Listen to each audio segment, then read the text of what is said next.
Grabe mga kabakers. Sa bahay lang pwede mo itong gawin, napakasarap. Yo mga kabakers, samahan nyo ako. Ito yung gagawin natin. Cinnamon, napakamahal na ito sa mga mall. Pero ngayon, madali na lang nito mga kabakers. May kaldero lang katapat nito. Kung may kaldero ka, pwede mong gawin to.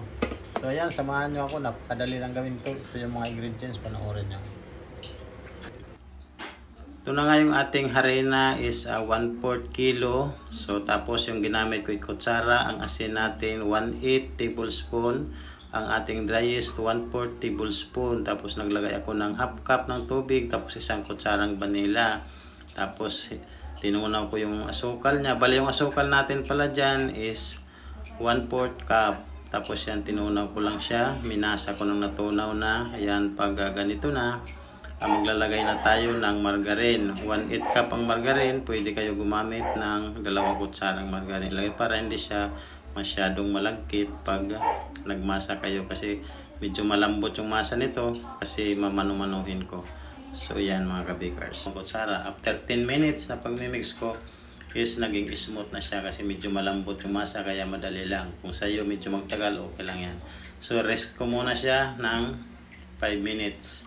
After 5 minutes, ito na, hindi na siya lumalaban. Ibig sabihin, pag hinila mo siya is okay lang siya, hindi na siya bumabalik. So naglagay ako ng cinnamon.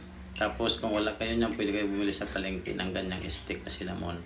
Naglagay tayo ng konting asukal, inalo sa cinnamon, at ito na nga siya. Rinol lang natin ng pahaba, pinutol natin ng nasa 25 to 30 grams. So ayan mga kabakers, ganyan ang kanyang naging itsura ng tapos. Tapos nagbanya tayo ng ating molder. So kung wala kang ganyang molder, kahit anong klaseng molder, basta hindi siya matutunaw pag isinalang mo. So ayan na siya. Palasahin muna natin, balutin natin sa plastic para umalsa ang mabuti. So ayan. Pagkatapos nito ay proceed naman tayo sa ating syrup. Lagay tayo ng kawali, tapos dinagyan natin ng half cup sugar. Ayan. Tapos haluin para hindi masunog. Yan, haluin lang ng haluin until ang sugar ay matunaw hanggang maging golden brown. So ayan, pag ganyan na golden brown na, dahan-dahan lagyan ng tubig. Huwag bibiglain kasi uusok yan, baka mapasok ka. Bali ang tubig dyan na ilinay ko, iset kalahating cup. Tapos pakuluin siya hanggang maging kalahati na lang ng cup ang matira. Tapos ibuhos dyan sa ating cinnamon. Pagkabuhos, palsahin ng 1 oras bago iluto. So dito.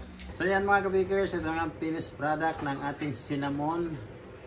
Yan, nalinuto natin.